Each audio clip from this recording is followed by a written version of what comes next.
इस समय हमारे साथ बातचीत करने के लिए जुड़े हैं राकेश हांडू जी, जो सामाजिक कार्यकर्ता है और कश्मीरियों की आवाज़ को लेकर ये उभर के बाहर आते हैं और हमेशा उनके मुद्दों को लेकर जो है आवाज़ उठाते हैं। सबसे पहले आपका बहुत बहुत स्वागत है भाई। बहुत बहुत धन्यवाद है। राकेश जी, जिस तरह से अगर बात की जाए जम्मू कश्मीर की जो करंट सिचुएशन बनी हुई है, क्या कहना चाहोगे उसको लेकर, किस तरह से आप देखते हैं? मैडम देखिए, अभी अगर आप देखोगे रोज़ सोचा आप तो मीडिया से हो, जम्मू कश्मीर का basically BJP has failed to address the actual problems जो ग्राउंड पे अभी हैं। सबसे बड़ी प्रॉब्लम ये है कि बेरोज़गारी जी, और दूसरी सबसे बड़ी प्रॉब्लम है महंगाई। अब बेरोज़गारी पे अगर आता हूँ कि अगर आप जम्मू और कश्मीर में जाएंगे तो it has become a old age centre. हमारे बच्चे आज 12th पास यहाँ से करते हैं, चाहे वो जम्मू प्रोविंस से हो चाहे कश्मीर से हो, just because of the employment, because everybody is not connected to tourism, everybody is not getting the government jobs. ठीक है जी, वो बेंगलोर चले जाते हैं ट्रेनिंग के लिए, वहाँ पे उनका कैंपस सिलेक्शन हो जाता है तो वो वहीं पे जॉब मिलती है। तो अभी आप कोविड का जो पीछे आपने पास्ट में भी देखा होगा पीरियड, तो lot of old age parents were struggling की, मतलब सिचुएशन ऐसी थी कि पड़ोसी के पास नहीं जा सकता था, कोई रिलेटिव किसी को। मैं खुद भी मेरे भी इन लॉज यहाँ पे थे, वो भी कोविड से इफेक्टेड थे, मुझे फरीदाबाद से पास लेके आना पड़ गया यहाँ पे, and thousands of lakhs of people have suffered. तो अभी जो रियल एस्टेट का यहाँ पे समिट हुआ है जिसके ऊपर काफ़ी सारे प्रोटेस्ट भी हो रहे हैं, तो उसमें मैं गवर्नमेंट ऑफ इंडिया से एक ही चीज़ बोलना चाहूँगा कि ये एक अच्छा मूव है कि आप लोग बाहर से इन्वेस्टर ला रहे हो, लेकिन उसमें मेरे गवर्नमेंट ऑफ इंडिया से ये भी सवाल है, क्या हमारे JNK में ऐसे बिज़नेस क्लास नहीं है कि जो इस रियल एस्टेट में इन्वेस्ट कर सकते हैं, कि हमें बाहर से इन्वेस्टमेंट लाने की ज़रूरत है?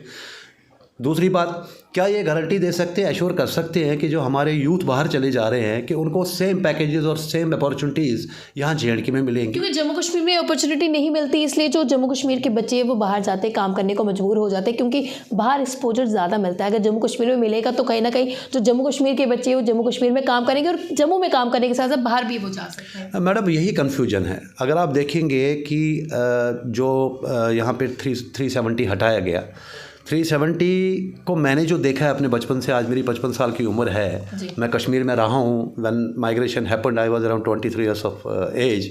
तो उस टाइम पे क्या होता था कि जितने भी पॉलिटिकल पार्टीज़ हैं जो स्टेट लेवल की हैं, जैसे अब NCP है या अब PDP, उस टाइम थी नहीं, PDP आ गई, उन्होंने के सारा एक ही चीज़ था कि कश्मीरियों के साथ में सेंटिमेंट्स खेलो, इमोशंस के साथ खेलो। उस टाइम सोशल मीडिया इतना एक्टिव नहीं था, तो वहाँ पे यही बात होती थी कि बाहर से लोग आएंगे, यहाँ बसेंगे, जो एक कश्मीर मुस्लिम मेजॉरिटी स्टेट है उसको ये लोग इजराइल बना देंगे। तो हर एक अपने तरीके से इसके साथ 370 आर्टिकल के साथ में खेल रहा था। तो 370 जब हटा, देश भर में लोगों ने सेलिब्रेट किया, हमारे कश्मीरी पंडित लोग भी सड़कों पे उतरे, मिठाइयाँ बांटी, सब कुछ किया कि ये एक बहुत बड़ा बदनुमा दाग था ये कहते हैं JNK के ऊपर। लेकिन उसके बाद क्या हुआ? उसके बाद में बैकडोर से डोमिसाइल लाया गया। अब ये नया इन्होंने बोला जी हम बाहर की जो इंडस्ट्रीज़ है उनको यहाँ पे लैंड दे रहे हैं। तो व्हाट आई फील इज़ कि government of India is confused, they don't basically know what to do, what not to do.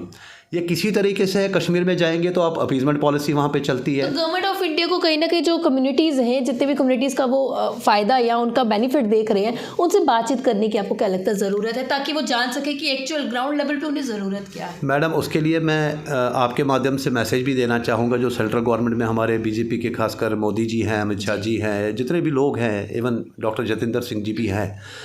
Kashmir और जम्मू की प्रॉब्लम का एक ही सोल्यूशन है कि जब तक, क्योंकि ये देखो अब कल्चरली डिफरेंट स्टेट है। अब आप देख लीजिए, अगर मैं यहाँ से जाता हूँ पठानकोट इज़ अराउंड 100 किलोमीटर्स, तो वहाँ से पंजाब स्टार्ट होता है। आप वहाँ से 100 किलोमीटर आगे जाइए तो पंजाब शुरू होता है। मुझे ये समझ नहीं आता है कि 330-350 किलोमीटर डिस्टेंस है कश्मीर और जम्मू के बिटवीन। मैंने पिछले अपने वीडियोज़ में भी एक सोल्यूशन दिया था गवर्नमेंट ऑफ इंडिया को कि आप क्यों नहीं जम्मू को अपना एक स्टेटहुड दे देते हो, कश्मीर को आप स्टेटहुड दे दीजिए, जैसे आपने लद्दाख को यूनियन टेरिटरी दिया है जहाँ की पॉपुलेशन सिर्फ 2.7 लाख है। इसी में मैंने एक सोल्यूशन और भी दिया था कि कश्मीरी पंडित जो पिछले 32 साल से एग्जाइल्ड है, अक्रॉस द ग्लोब रह रहे हैं, उनके लिए जो 32 साल से सपने दिखाए जा रहे हैं, तो उनको भी ये कश्मीर में स्पेस दिया जाए, जिसको हम बोलते हैं पॉलिटिकल रिजर्वेशन। उसके लिए पॉलिटिकल रिजर्वेशन के लिए हमने पीछे एक यहाँ पे जब 8 जुलाई को डिलिमिटेशन कमीशन आया था, तो I represent Jammu and Kashmir जी, मैं नेशनल। इसी पे बात करना चाहूँगी। जिस तरह से डिलिमिटेशन की रिपोर्ट आई उसको लेकर कई सारी पॉलिटिकल पार्टीज जो है वो प्रदर्शन करी थी, कुछ उसके फेवर में भी थी।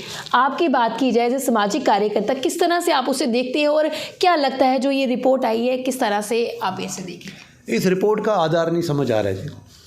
जब कश्मीर के पॉलिटिशियन अभी मीडिया में, सोशल मीडिया बोल रहे हैं कि दे वर एक्सपेक्टिंग कि जो फिटिशस और जो फाइज्ड 2011 का सेंसेक्स है उसके ऊपर किया जाए, क्योंकि उसमें कश्मीर की इन्होंने पॉपुलेशन इंक्रीज़ जो है ज़्यादा दिखाई है, जम्मू की कम दिखाई है। तो जो जम्मू की पार्टीज़ हैं वो ये बोल रही हैं कि इतनी क्या होड़ मची हुई है गवर्नमेंट ऑफ इंडिया को कि दे गो बैक टू 2011। और बीजेपी में ये सवाल करना चाहता हूँ कि जब 2011 में आप ना स्टेट में पावर में थे ना आप सेंटर में थे, मोदी जी तो 2014 को आए, तो आपको 2011 के ऊपर सेंसस करने की क्या ज़रूरत है? या अभी जो आपने 6 सीटें जम्मू को दी हैं और 1 सीट कश्मीर को दी हैं, तो उसका बेसिस क्या है? सबसे बड़ा क्वेश्चन मार्क ये है। और जो कश्मीरी पंडितों को जो सपने दिखाए गए, जो आप भी मीडिया में हैं, शायद जब तक ये रिपोर्ट मतलब वायरल नहीं हुई, ऑन द रिकॉर्ड्स नहीं आई, जो डिलिमिटेशन कमीशन ने अभी रिपोर्ट दी है, जहाँ पे हमारे 3 MPs कश्मीर से गए थे और 2 MPs हमारे जम्मू से गए थे, तो उसका आधार क्या है? ज्योग्राफी है, पॉपुलेशन है, डिस्टेंस है, ये सब कन्फ्यूजन है। तो कन्फ्यूजन क्या है कि अब आपने 6 सीटें जम्मू को दी है, तो जम्मू बोल रहा है कि हम ज्योग्राफी हमारी सब ज़्यादा बड़ी है, पॉपुलेशन वाइज हम कश्मीर से बड़े हैं, वो 6 से खुश नहीं हैं। कश्मीर वाले बोल रहे हैं जी 2011 के सेंसस के ऊपर, क्योंकि उनका बेनिफिट उसमें है। तो ये कन्फ्यूजन क्रिएट किया जा रहा है टू कीप ना वेज, कि जम्मू को कश्मीर से लड़ाया जाए। मुझे याद है एक टाइम ऐसा था कि मैं उस टाइम श्रीनगर में भी रहता था, इसी टाइम की क्रिएशन नेशनल कॉन्फ्रेंस और कांग्रेस ने लद्दाख वर्सेस कारगिल करने की कोशिश की, जबकि वहाँ पे मारकाट हुई। मतलब जो बुद्धिस्ट थे वो मुसलमान को मार रहे थे, मुसलमान बुद्धिस्ट को मार रहे थे। अनफॉर्चुनेटली मैं भगवान से प्रार्थना करता हूँ कि शांति रहे जम्मू कश्मीर में, जो कि ऑलरेडी डिस्टर्ब्ड है। जम्मू कश्मीर में आने वाले समय में चुनाव होते हैं, तो उसको लेकर क्या लगता है आपको कि अब आम जनता, क्योंकि आप सामाजिक कार्यकर्ता और लोगों से आपका मेल जोल रहता है, क्या लगता है उनका परसेप्शन क्या है, कौन सी पार्टी की ओर या किस पार्टी पे वो अपना विश्वास दिखाएंगे? देखिए, सबका विश्वास, सबका साथ, सब लोग मोदी जी के साथ थे, इसलिए मोदी जी ने JNK में बीजेपी ने पहली बार PDP के साथ गवर्नमेंट बनाई है जी।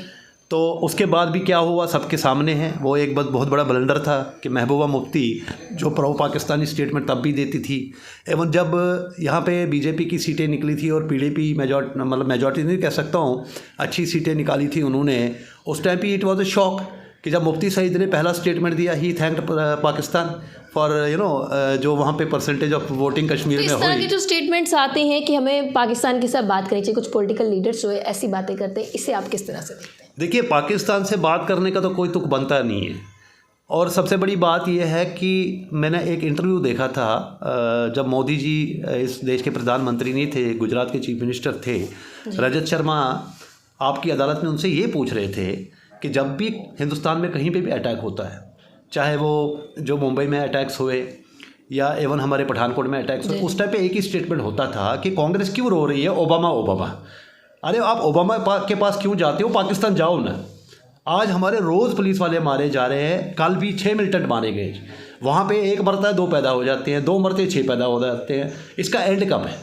कि आप बात कीजिए ना, आप POK की बात कर रहे हैं, आप बलूचिस्तान की बात कर रहे हैं, आप गिलगित की बात कर रहे हैं। क्या कहना चाहोगे कि जनता अपना विश्वास किस पे दिखाए, क्योंकि इस तरह की सिचुएशन बनी है, जनता हर किसी से परेशान आ चुकी है। अब क्या लगता है, क्या उम्मीद आने वाले समय में किस पार्टी पे जनता दिखा सकती है? देखिए, मैंने 2019 अगस्त में डेली एक्सेलसियर में भी वो स्टेटमेंट अभी मतलब ऑन रिकॉर्ड्स है, स्टेटमेंट दिया था कि जम्मू कश्मीर में आज की डेट में 3rd फ्रंट की ज़रूरत है।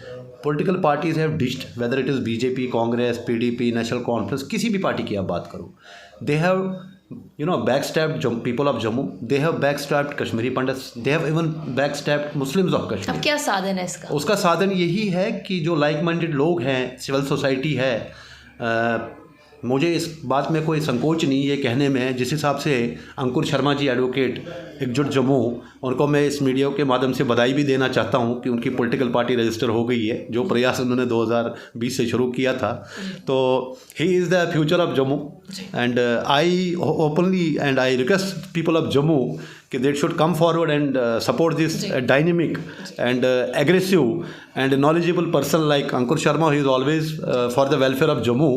और हम जो Jammu Kashmir National United front को रिप्रेजेंट करते हैं, मेरी अपील है अपने समाज से भी कि वो इस पॉलिटिकल पार्टी को, ये किसी की पार्टी नहीं है, समाज की पार्टी है, इसको सपोर्ट करें। और आने वाले चुनाव में हो सकता है कि अगर लोगों का साथ रहा, जम्मू कश्मीर एंड एकजुट Jammu has a chance to form the government, why not.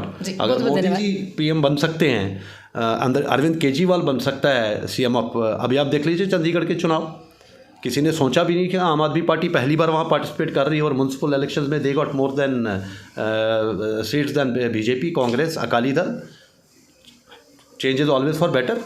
तो सबका साथ, सबका विश्वास। Let people of Jammu support Ankur ji and people of Kashmir, particularly exiled community support Jammu Kashmir National United Front, will definitely form the next over. बहुत बहुत धन्यवाद सर हमारे साथ जुड़ने के लिए। तो राकेश जी हमारे साथ जुड़े थे, जिन्होंने साफ तौर से कहा कि आने वाले समय में अब जो लोगों के मुद्दे उठाएगा, अब देखना यह है कि जब चुनाव आते हैं लोग अपना विश्वास किस पार्टी पे दिखाते हैं, आने वाला वक्त बताएगा।